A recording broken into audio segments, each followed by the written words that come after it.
Howdy, y'all, and welcome back. Today, we really needed to get some world records, some Guinness World Records on the podcast. So, we have Don Reichelt, who's done a bunch of different races. He won the 24-hour USA Championships last year, ran a 250-mile race, ran on a treadmill for 24 hours. So, let's just get right into this one. Here we go. Really, I don't want to do javelina because I don't want to lose to you 3 times in the same year. Too old to just force myself into something I'm not sure if I can do great at.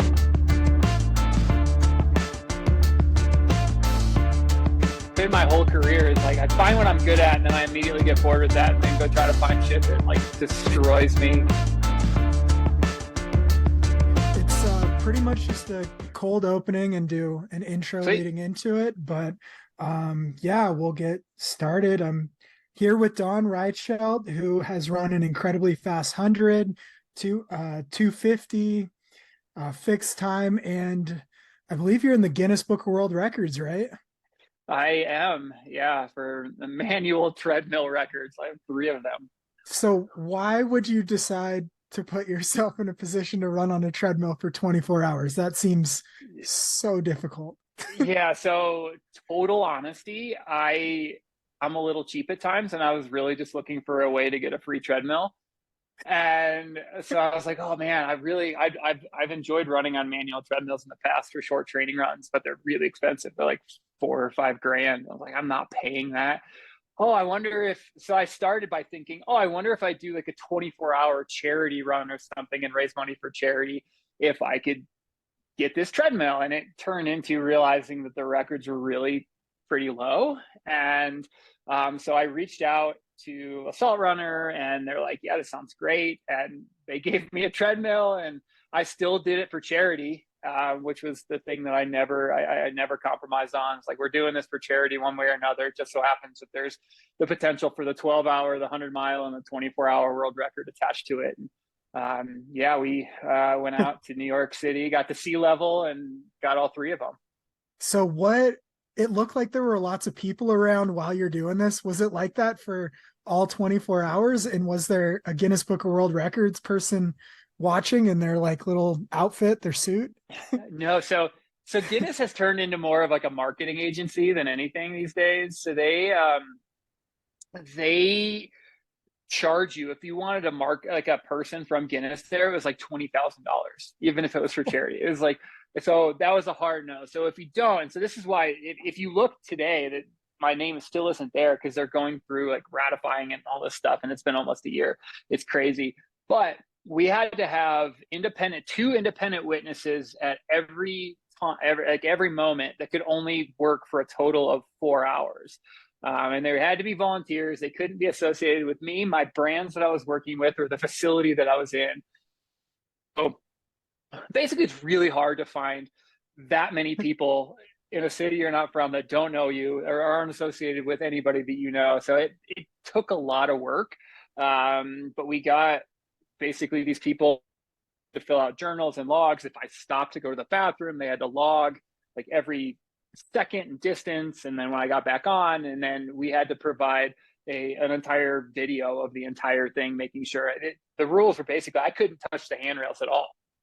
Okay. Like if I even getting on, I could, or getting off, I could, but the belt had to be stopped.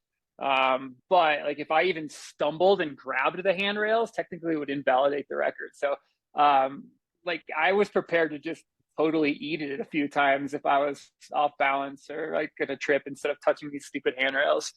But yeah, so we abided by the rules. I used a laser measurement device that was basically measuring the belt speed instead of using the onboard computer, which was a little frustrating because the onboard computer read like 135 miles and then this belt measurer read 114 and a quarter or something like that at the end. Whoa, so that's like, a huge difference. Yeah, it's a huge difference.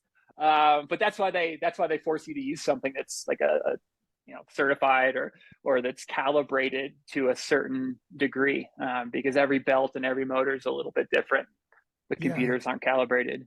Did you know it would be this big of an undertaking when you decided you wanted a free treadmill? I had no idea. And even looking back, people ask me now, like, if anybody breaks your record, will you like go get it again? Like, absolutely not. Like, this thing was so hard. It's like, I have never done it was hard physically, but I've never done anything harder mentally in my life. Like, just standing on a treadmill without a motor, and this thing's like curve, right? So it's like an uphill at 2.5% or something like that. And it's like mentally at any given step, you're just like a foot from the ground being done.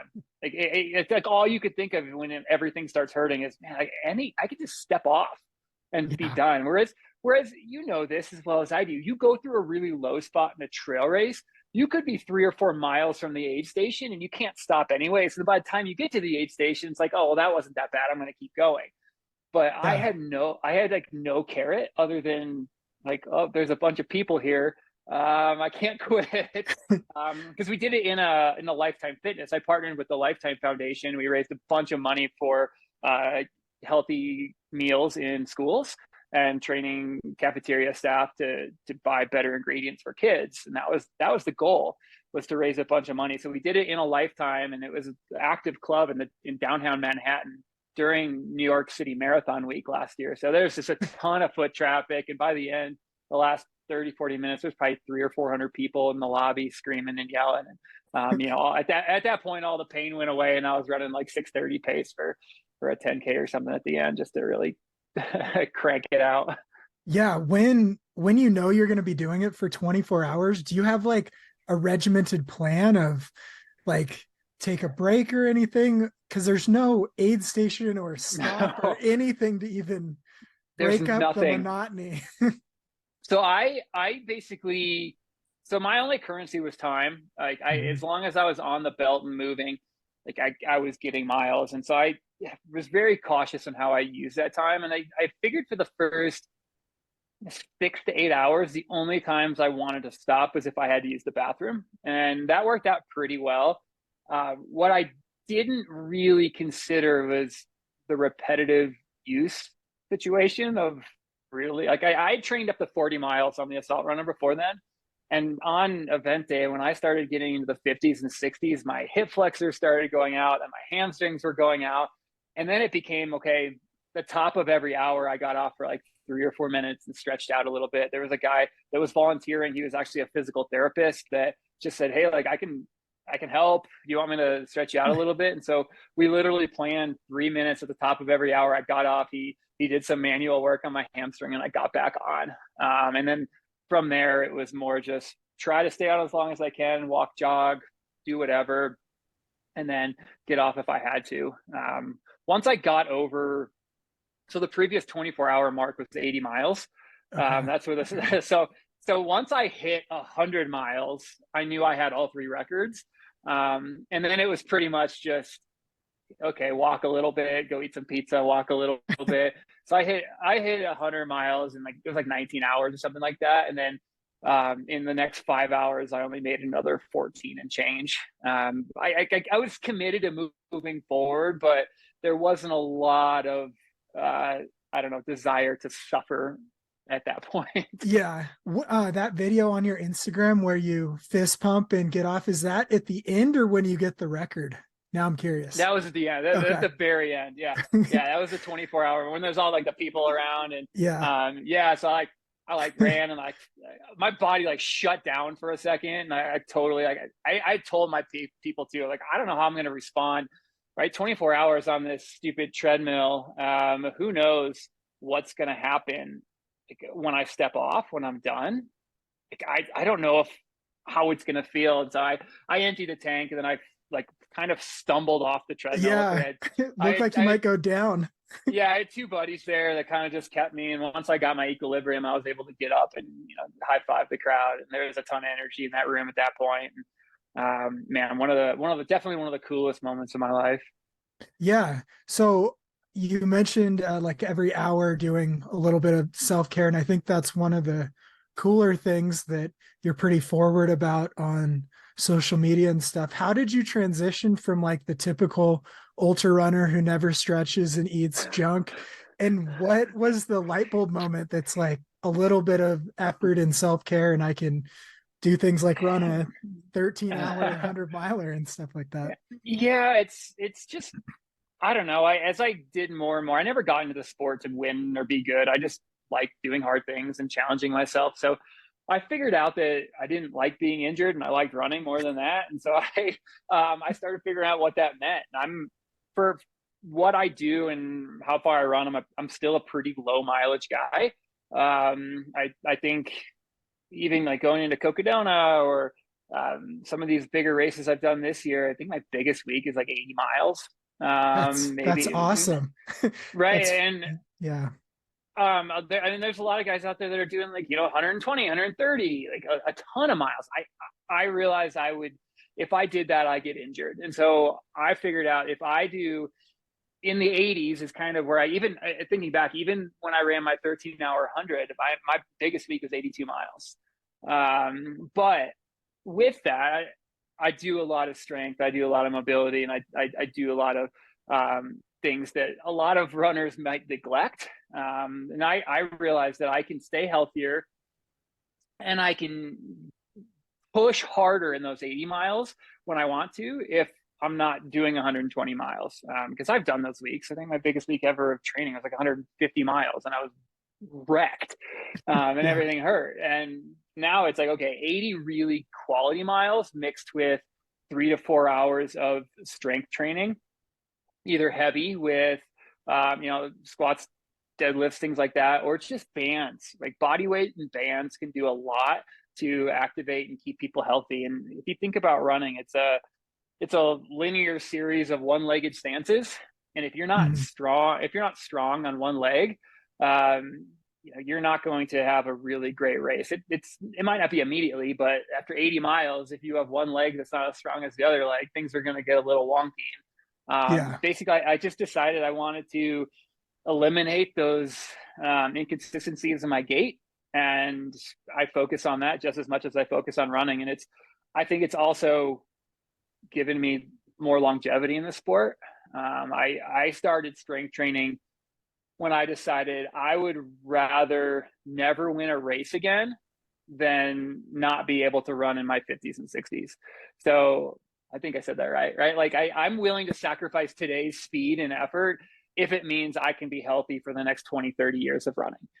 That's more important to me is making running and being outside and hiking and going up mountains a lifelong thing versus like selling it all out to be fast for a couple more years and then being wrecked and never wanting to run again. So there's a fine line there for me, but the strength training and the things outside of running has really helped that a lot.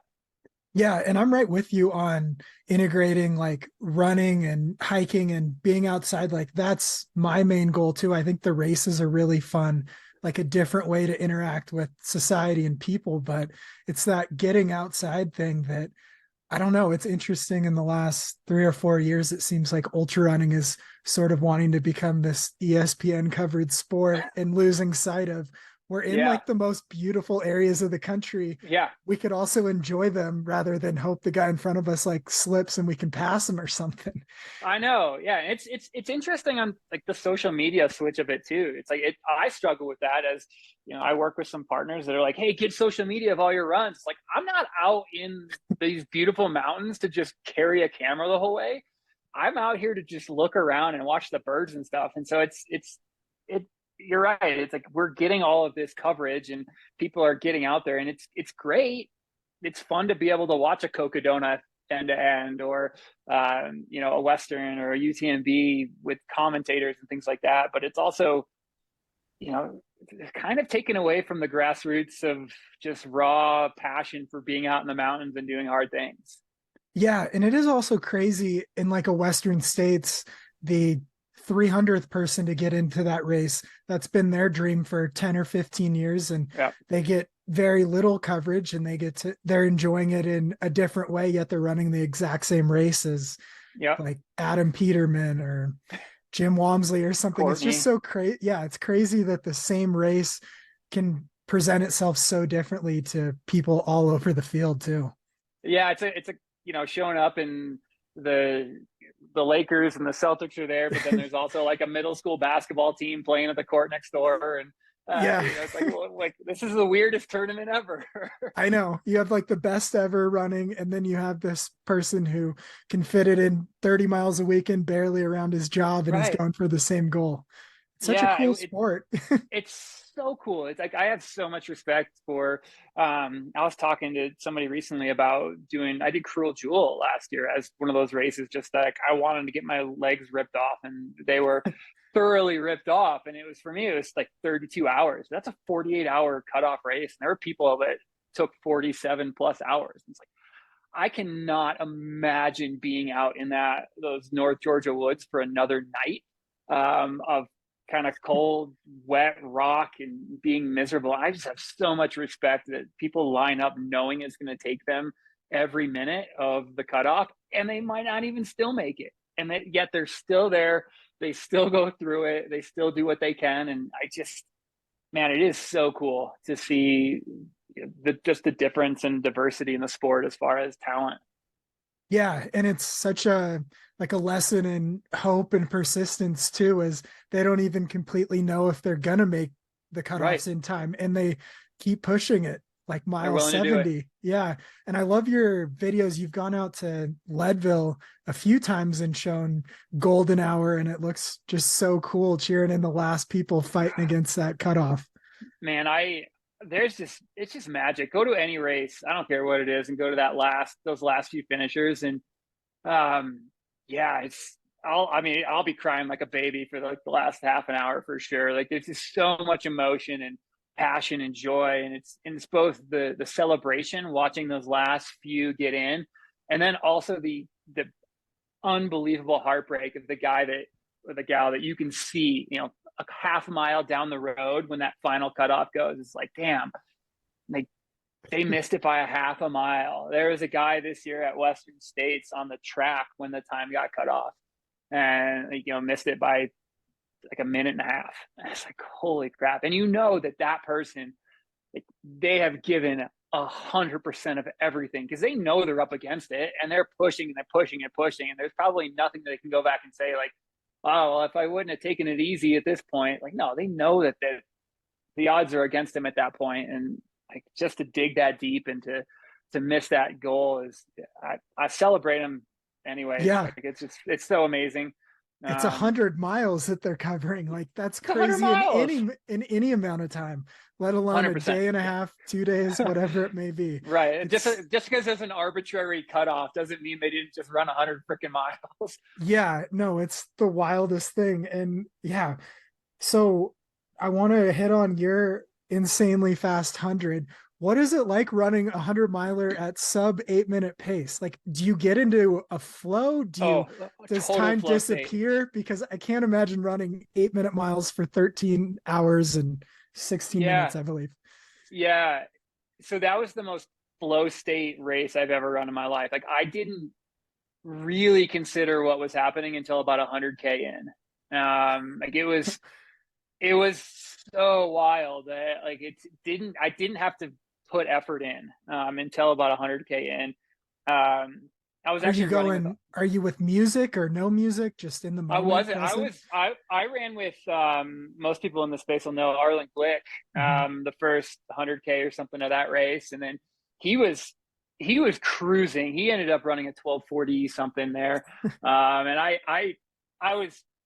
I knew I wasn't going to break 13 hours, but I knew if I ran really smart, I was still on the 13-ish. My goal is to go sub 8 pace, which I knew is like, it's like 13:19 or something like that. And so I was like, okay, I'm right there if I just run smart. So I let Arlen go at like 100K and ran alone for the next 30 miles, which wild. I was in fourth place at the time, going into going into mile 90, something like that. And you come up this hill and then you turn around until you can see who was in front of you. I knew that the guy, this guy Zach, who actually just won the jackpot USATF 100-miler, he was right ahead of me, and I was like, okay, I think I can catch him down. He was probably a half mile ahead of me, and I have at that point 6-7 miles to go. And so I kind of eased up the throttle a little bit, dropped back to like 730, something like that at mile 92, and then saw his headlight, and I threw the hammer down at mile 94, and I dropped like a 1935K at mile 95. And didn't stop. I think I dropped him, but I'm not looking back. My poor wife, there was an aid station with 4 miles to go, and she's there with a bottle. And the whole way we've been doing these like NASCAR pit stops where I just, I chuck a bottle and I just grab it from her, keep going, didn't stop at all. And I came in like just cruising, and I chucked the bottle, and I didn't really throw it down. I just threw it at her and grabbed it. Didn't say a word. And just kind of just blasted through. And later she's like, what the hell happened in that aid station? Because I thought this dude was right behind me still. And she's like, he was like 5 minutes behind you. And you came in and just threw a water bottle at me and ran through. No, but so I got to the finish, and then, I ended up third in that race, and with Arlen and the Tiger Bennett, and had ran like a 12:20 or something like that. Just a crazy, that was his debut 100, and ran that fast, which is bonkers to think about. But yeah, so that race, it actually went so well. And there was never that kind of that triage moment, or that I need to figure this out to keep moving. It actually screwed me up for quite a while in ultra running. Because mentally I started thinking that success only felt perfect. And when I would go into a race and something would go wrong, mentally I'd be like, today's not my day. It's not a perfect race. So it almost took me a full year after running a perfect race to get back to understanding that was the outlier. Like, that was not a normal experience for most people, or for me, and that things can go wrong and I can still do well, versus, this has gone wrong, it's not going to be my day, and kind of pull off the throttle. So it's funny how, the best race you run can really screw you up and affect all of the other races. But it took me some time, and it finally was working with the sports psych to kind of uncover that, dude, it's like, that is the outlier. That is not what you should expect going forward. And like, once that switch flipped again, I can appreciate that race, but I set it aside as the outlier, because nothing went wrong. Yeah, that's so true. Because even last year I broke the John Muir Trail FKT, and that'd been a goal for like probably 4 or 5 years. And I got that, and I just have struggled in the FKT space to have the same fire, because it's like, well, I did the peak goal. It's so hard to feel like starting at zero again and do something that is, it's just finding that fire. It's such a good point of hit that audacious, perfect goal. And then it's like, well, I did it. What do I do now? I already did everything. Yeah. And that's what set me off to doing Cruel Jewel and Cocodona and Jackpot. And it was like finding these next hardest things. It's like, once you kind of do your best, and it's like, could I run faster than 13:16? Like, maybe, if I have another absolutely perfect day, but the odds are against that. And it's like, okay, that it interests me to try that, but also now I want to go find that other thing that I chase perfection on, and it's probably going to be a lot harder, but it's a little bit more fun. Yeah. And I like that analogy of like setting it aside. It's like, well, if I never run that fast again, that's okay, because I don't need to be trying to. I can do all these other adventures. And like, you've gotten into like fixed time and Cocodona and stuff like that.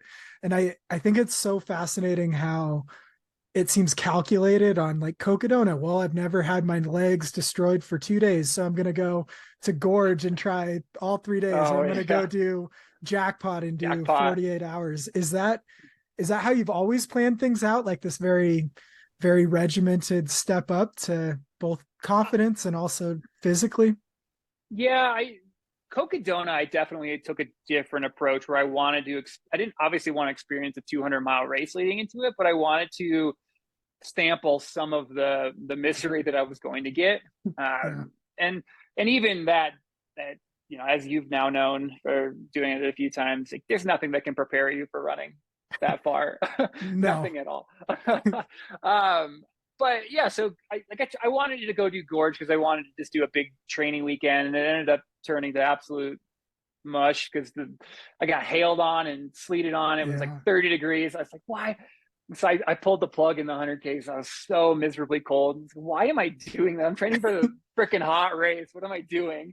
So I pulled out of that and went to, it was a jackpot. It turned up, the 48 turned up perfect, right?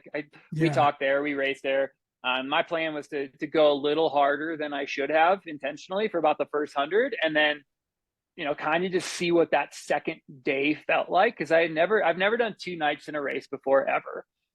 So that was the big unknown. Was kind of how I managed with being sleepy and tired. And then I wanted to artificially, fatigue my legs in a pretty controlled setting. And it taught me a lot. What it unfortunately didn't teach me is, because I was always so close to the car, and if I did get sleepy, I could just take a nap, was how freaking slow I got when I started getting tired on the trail and started hallucinating. And I would be moving well at 10-minute pace at night, and then all of a sudden it's like 30-minute miles because I don't want to move because I'm tired. And it's like, looking back, it's like, okay, that didn't prepare me for how much I should have just taken a 20-minute trail nap a few times versus trying to force myself to continue on to get to the camper where the bed was in Cocodona. But I love learning in the sport, and there's so much to learn. And there's just so many opportunities that, here, try this thing. It's new for you. Here's a more controlled version of the thing you're trying to do for your A goal. That's kind of how I looked at it. Is like, what are the controlled ways that I can practice something that I'm going to have to do at a really tough level in Cocodona? And that's how I think about a lot of my training and racing is, okay, what's the A goal and how can I work back to experience a little bit of it during my training? Yeah, I think that's so smart. And with the athletes I coach, we work on, I mean, of course you want to have the volume and physically ready, but there's also that huge emotional and mental confidence, just like that second night, like knowing you can get through it and things like that, I think is probably means a lot more. Just like saying running 80 miles a week for a 250. That's all you need to do if you have those mental pieces in place too. Yeah, definitely. If you're, what I've learned, my mileage is lower, but that means I have to be a lot more on top of the little things too during the race. So I spent a lot of time working with my nutrition, getting that dialed. Obviously, the strength is one piece, but there's just a lot of little things that you have to be really, really tight on to survive a 250, especially on 80 miles a week. Yeah. So we both live where winters are pretty brutal. How do you train for, like, a lot of these races you're doing are in the spring? So how do you do that? Man, every year I keep telling myself I am done doing technical spring races, and every year I make this stupid decision. So our trails still had snow on them at Cocodona this year. It's beginning of May, we still had snow. And so man, I suffered. There's it's actually where you passed me, that technical downhill, rocky downhill into Jerome, where it's just like brutal, constant downhill. And I had no downhill rocky experience on my legs in like 6 months. And so I had nothing, and I'm not a good downhill trail runner to start, let alone not doing it in 6 months. And so I had no confidence. I was so slow. I ended up breaking. It's the same story from Cruel Jewel. And my quads started going out because I was so apprehensive going downhill. So yeah, I just need to be smarter, to be totally honest. It's hard. It's so hard because most of I can get vert just fine on the gravel roads, but that doesn't really mean a whole heck of a lot when you go out to a Cruel Jewel or a Cocodona or something really technical in early season. So we'll see. I think I'm going to be a little smarter next year. Maybe find some more fixed time races on paved or gravel in the early season. Yeah, though, fixed time's pretty fun too. But yeah, me and Mike McKnight had the exact same conversation at like mile 70 when we were both struggling. It was like, why do we come out to this race when we both live where it's snowy? Because the heat just kills us each day. And he, of course, turned it around and won. But dude, so what? Yeah. That guy. Let's take a moment.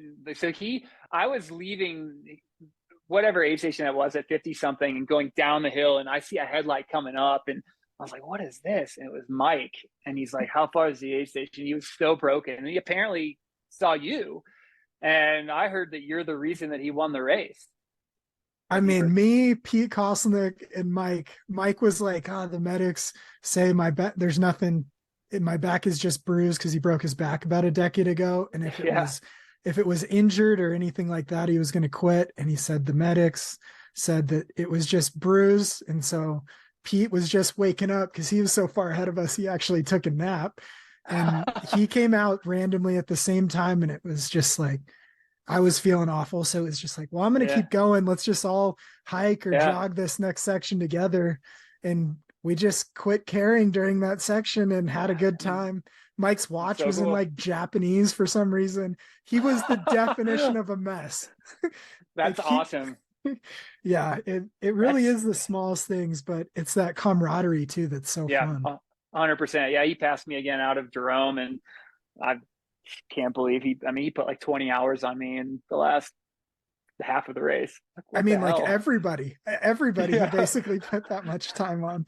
It's so crazy. So what drew you to experiment with all these different kinds of races when it does seem like finding flat, fast 100 was probably like your forte? I mean, it's in like the top 50 fastest 100 times ever, I think. Something like that. Yeah, it's I got into the sport to do really hard things and to push myself physically and mentally. And like, I know I can run a fast 100. I legitimately didn't know if I could do Cocodona.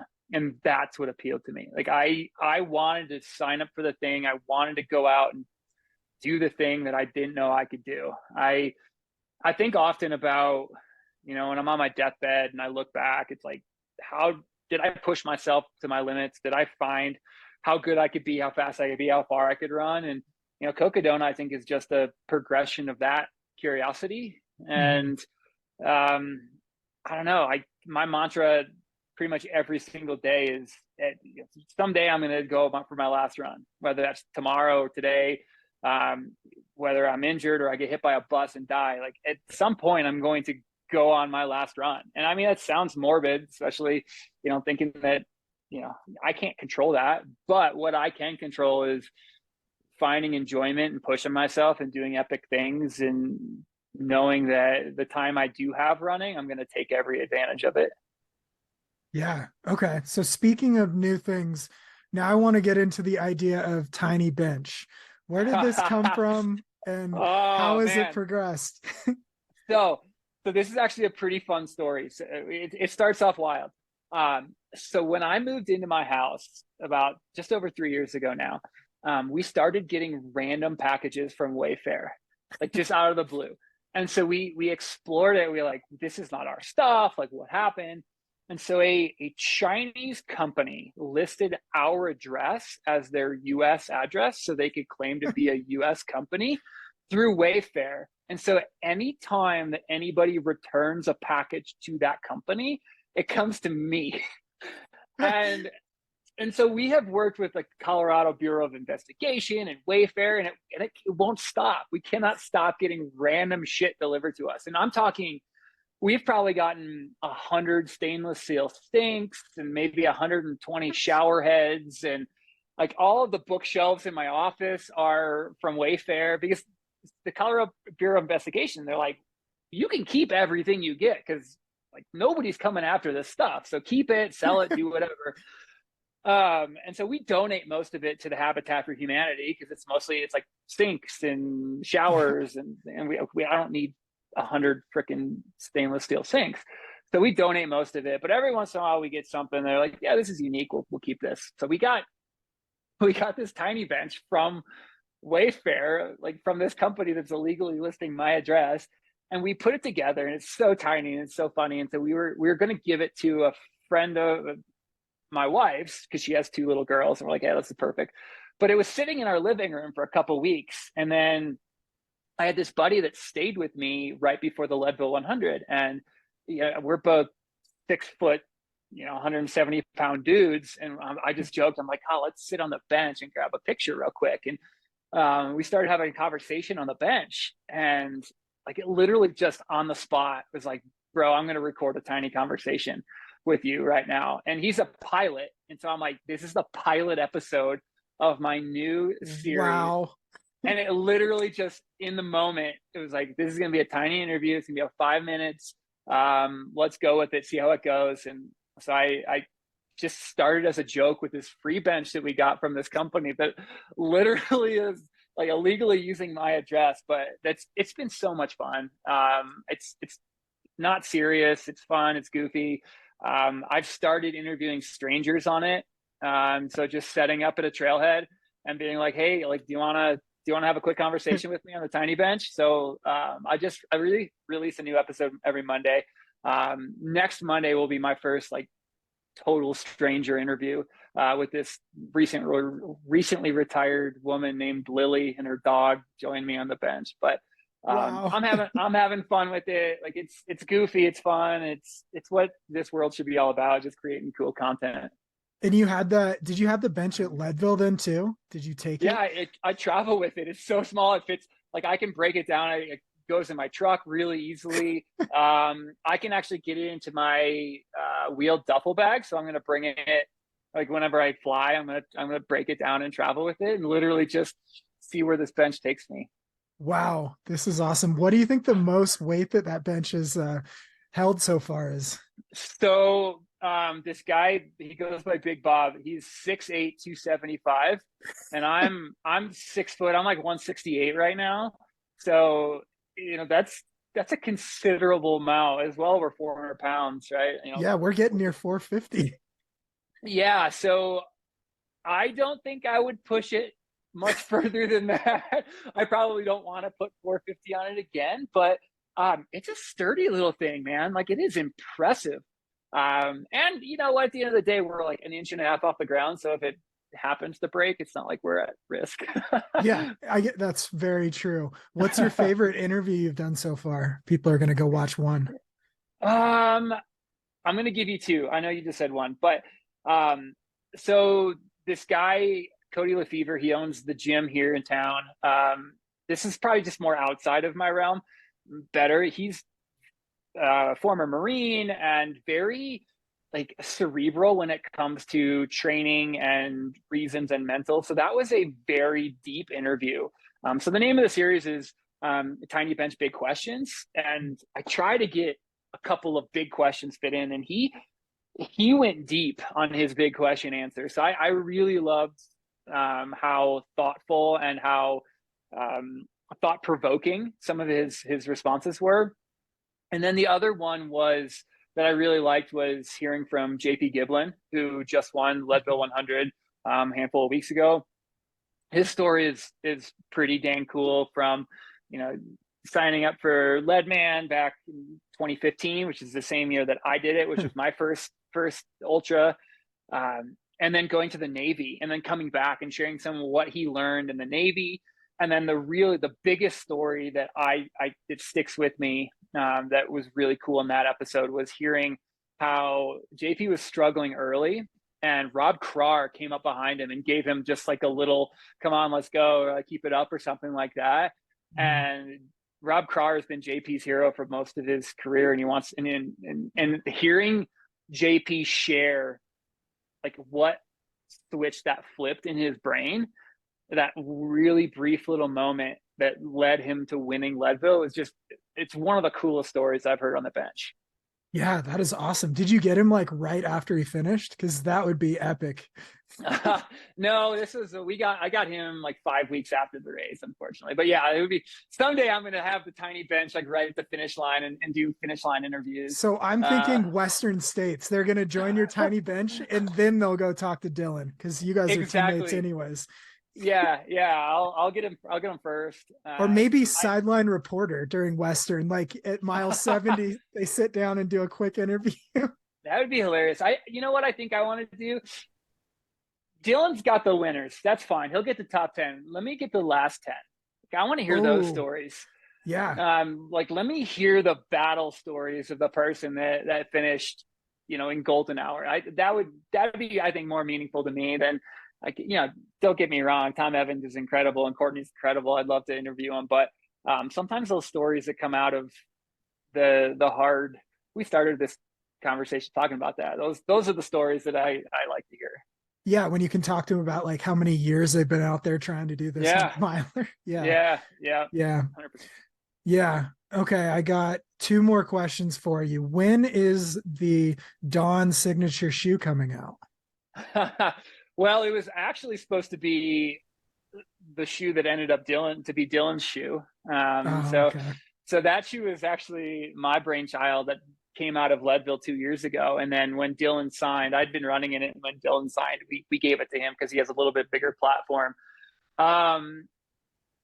Not sure is the actual answer. We have a couple different ideas of what we're going to do with it, but not 100% sure. The next one out is, I think, Liam Lonsdale's, which is the GS Oak, and then there's going to be the what is it? The Silverton shoe, Avery Collins' shoe is kind of the next one from there. So hopefully I'll slot in after that, but I'm not too worried about it. It's just cool seeing what they're doing with custom stuff.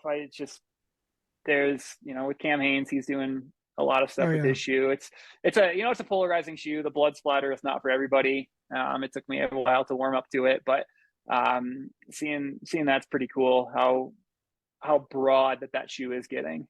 Yeah, and anyone turned off by it, I encourage them to at least hear the story of why it's there. And it's not it's not focused on killing. So yeah, and that's what flipped it for me too. When I first saw the rendering, because if you ever see Cam Hanes' Instagram, you're like, it's a lot of dead animals and hunting and stuff like that. So I was immediately turned off. And then I actually heard the story of why he put that on there, and it's just like hard work and blood, sweat, and tears of putting your everything into it. And it's like, okay, well, I can actually wear this shoe now because I believe in that. I don't necessarily want to see dead animals on my Instagram all day every day though.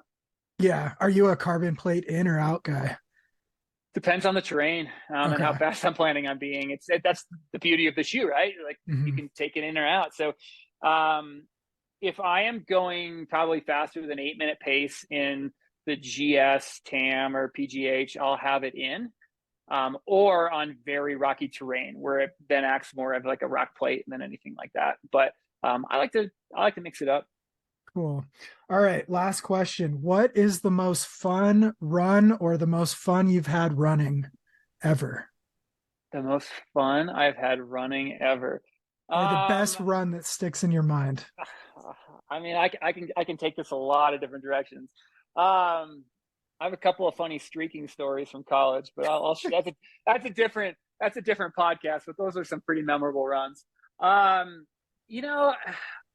think there's a couple different ways to answer that question. I think there's the type B fun, right? Of like, it's done, it's in my past, and like, man, I'm really glad I did that. And that's the Cocodonas of like, that thing destroyed me. It ate me up for mentally, physically, emotionally, spiritually, like you name it, like it destroyed me. But because of that, I'm better today and I'm stronger today. And I have nothing but unbelievable positive experiences to say from that. So that's probably the first thing that comes to my mind is Cocodona, just because of how much it forced me to struggle. Because I learned a lot and I enjoyed that. And then I'm actually going to get a little bit more micro as I think about that. So my wife has been crewing me for 5 or 6 years now. We've been married for 5 years, and she's been by my side for pretty much every one of my races during that time. And she's not a runner. She doesn't really run. She will run a little bit, but she's a pretty big power lifter and just enjoys it. So she has never been able to pace me in a race until Cocodona. And so those were, I don't know if I'd say fun, because it was that stupid section in the cow pasture and that like 5.8 mile section. I've totally blocked it out at this point what that was called, but it. Anybody listening knows it. Like, it's just the worst section is like 2 miles of road and 3 miles of cow pasture. Yeah. And just terrible miles. But I got to run with my wife for the first time ever in a race, and that was pretty special. That's something I'll never forget and just really meaningful. And wow, that is really cool. Yeah, I have a cool picture of it on my Instagram somewhere. That's one of the cool things about Cocodona is it's not fast. You don't have to be fast to crew or pace somebody. And so I gotta run with my wife. So that definitely is without a doubt, the most memorable 5 miles I've probably ever run. Nice. So yeah, it's probably how I'll leave that answer. Okay. I love it. I mean, I think that that's what it's all about. Your partner and finding where your Venn diagrams overlap in your realm. And it's when she's probably, you can call it a run, but it's probably a lot of walking along that section. Yeah, a lot of walking, a lot of looking at your watch to see if you're on the breadcrumbs of the trail, because the grass is taller than the flags, and you're like, I have no idea where I'm supposed to be going through here.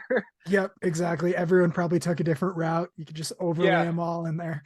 Crazy. Yeah, it's like I can see Kevin Goldberg up over there with his crew, and I'm over here on this hill, and I know he didn't get here to there. So like, where are we going? Yeah, I love it. It's such a cool race. It takes, I don't know, I think 200's cool, but that extra 50 is where you really learn a lot about yourself. Yeah. Are you going back? Yeah, going back for, I think this will be 1,000 miles of Cocodona this year if I can finish it. So 4 years of this crazy thing. That's wild. Good for you. I'll be back someday. I'll say that. I'm not this year. The 200-mile distance really intrigues me of getting it right, just because there's so many little things to get right. I look back, I think I can take a ton of time off just if I change my sleep strategy, and become friends with my hallucinations a little bit better. Yeah. And 200 milers, I don't know that many people have a good first one. It's the second one where there's the breakthrough. So yeah, someday I'll get there, man. Yeah.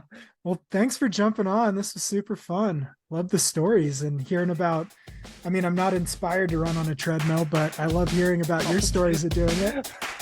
Thanks, brother. Well, always good to catch up, and we'll have to figure out when we're in the same city or anywhere close, and I'll get the tiny bends up your way. Oh yeah, perfect. I'm all over the place. I'm sure we'll cross paths soon.